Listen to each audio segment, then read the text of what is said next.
దేవునికి స్తోత్రం. ప్రియమైన సహోదర సహోదరులకు శుభాభివందనములు. ఈరోజు దేని వాగ్దాన కీర్తన 105:3 ఆయన పరిశుద్ధ నామను బట్టి అతిశయించుడి, యెహోవాను వెదుకువారి హృదయమందు సంతోషించుదురుగాక.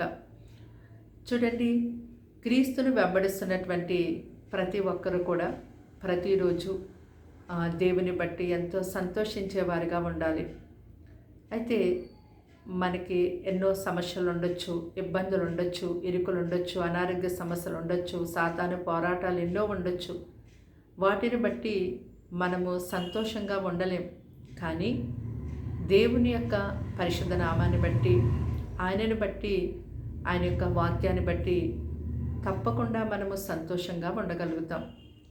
దేవుడు తన వాక్యం ద్వారా మనకిచ్చే ఆ ధైర్యము, ఆ బలము, ఆ శక్తి ఎంతో మనల్ని బలపరిచి ముందుకు నడిపిస్తుంది. దేవుని యొక్క వాక్యాన్ని మనం జ్ఞాపకం చేసుకున్నప్పుడు ఆయన పరిశుద్ధమైనటువంటి ఆ శక్తి సంపన్నతలు మన మీదకి దేవుడు విడుదల చేసి మనము సంతోషంగా ఉండినట్లుగా, మన బాధల్లో కృంగిపోకుండా, భయపడకుండా, కలవరపడకుండా, చింతించకుండా ఉండినట్లుగా సహాయం చేస్తాడు. అలాగే మనము ఈ లోకములో వెండి, బంగారం లేకపోతే నీ యొక్క ఉన్నతమైన స్థితిని బట్టి అతిశయించొద్దు, కానీ దేవుని యొక్క పరిశుద్ధ నామాన్ని బట్టి మనం అతిశయించాలి. ఆ లోకములో నశించిపోతున్నటువంటి నన్ను ఆయన తన ప్రేమతో, కృపతో నన్ను వెతికి రక్షించారు.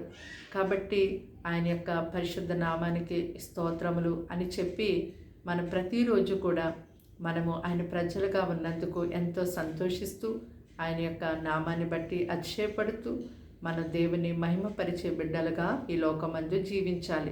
ప్రార్థన. దేవానికి వందనాలు, స్తోత్రాలు, స్తుతులు చెల్లిస్తున్నాం తండ్రి. మాటలు వింటున్న నీ బిడ్డల్ని మీ రక్తంతో కడిగి ముట్టి స్వస్థపరిచి బలపరచండి. వారింటి వారికి రక్షణ ఇవ్వండి. వారిని, వారి పిల్లల్ని పోషించండి. అయ్యా, నీ కృప చేత నింపండి, నీ బలము చేత నింపండి. దేవా, ఎలాంటి సమస్యల్లో, శోధనలో పడి ఉన్నారు, ఏసునామములో ఇప్పుడే వారికి విడుదల కలుగును గాక. అయ్యా తండ్రి, నీకు వందనాలు. చిన్నవారు మొదలు పెద్దవారి వరకు ఆరోగ్యం ఇవ్వండి. వారికి ఆహారం లేకుండా ఉన్నారేమో ఆహారం దయచేయండి. వస్త్రాలు కొదువుగా ఉన్నాయేమో సహాయం చేయండి. అలాగే ఎవరికి ఏది అవసరమో దేవా నీ సన్నిధిలో ప్రార్థిస్తూ ఉన్నారో వారికి యేసు నామములో వాటిని అనుగ్రహించి అయ్యా నీ బిడ్డల్ని బలపరిచి, ధైర్యపరిచి, లేవనెత్తి నడిపించమని, ఈ దినమంతా వారికి నీ కృపా కాపుదల మెండుగా దయచేయమని యేసు నామములో ప్రార్థన సమర్పించి అడిగి వేడుకుంటున్నాం తండ్రి. ఆమేన్.